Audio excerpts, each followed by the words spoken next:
നമസ്കാരം, 42 ന്യൂസിലേക്ക് സ്വാഗതം. വളരെ സുപ്രധാനമായ വാർത്തകളാണിപ്പോൾ യമനിൽ നിന്നും പുറത്തു വരുന്നത്.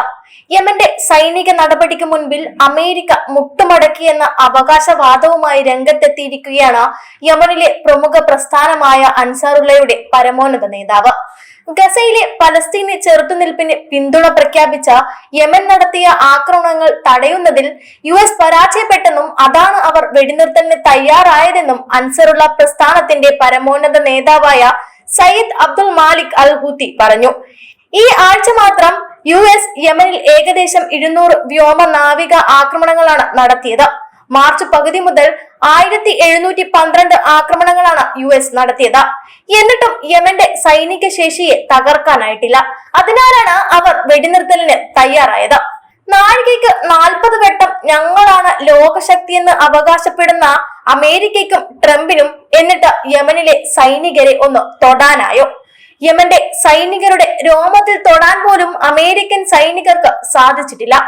ഇതൊക്കെ അമേരിക്കയുടെ വെറും വീമ്പിളക്കൽ മാത്രമാണെന്നും സയ്യിദ് അബ്ദുൽ മാലിക് അൽ ഹൂത്തി പറഞ്ഞു. പലസ്തീനിലെ പാവപ്പെട്ട ജനങ്ങളെ ഇങ്ങനെ ആക്രമിക്കുവാൻ അമേരിക്ക കൂട്ടുനിൽക്കരുത്. അത് അമേരിക്കയ്ക്ക് വരും കാലങ്ങളിൽ ദോഷകരമായി ബാധിക്കും. പാവങ്ങളെ കൊല്ലുവാൻ കൂട്ടുനിൽക്കുന്ന അമേരിക്കയെയും ട്രംപിനെയും ലോകരാഷ്ട്രങ്ങൾ തള്ളി പറയുന്ന കാലം വിദൂരമല്ല എന്നും സയ്യിദ് അബ്ദുൽ മാലിക് അൽ ഹൂത്തി യമനിൽ മാധ്യമങ്ങളോട് പറഞ്ഞു. ഇസ്രായേലി അധിനിവേശത്തിനെതിരെ പലസ്തീൻ ജനതയെ പിന്തുണയ്ക്കലാണ് യമന്റെ ലക്ഷ്യം. ഇസ്രായേലിലേക്ക് നടത്തുന്ന ആക്രമണങ്ങളും അവരുടെ കപ്പലുകൾക്കെതിരായ ആക്രമണങ്ങളും തുടരും. മാർച്ച് പകുതി മുതൽ ഇതുവരെ 131 ആക്രമണങ്ങളാണ് ഇസ്രായേലിനെതിരെ നടത്തിയിട്ടുള്ളത്.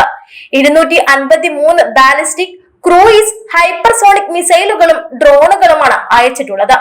തെല്ലവീവ്, ഹൈഫ, അസ്കലാൻ, അൽ നഖാബ്, അൽ റഷ്റാഷ് എന്നീ പ്രദേശങ്ങളിലേക്ക് 10 മിസൈലുകളും ഡ്രോണുകളും ഈ ആഴ്ച മാത്രം അയച്ചിട്ടുണ്ട്.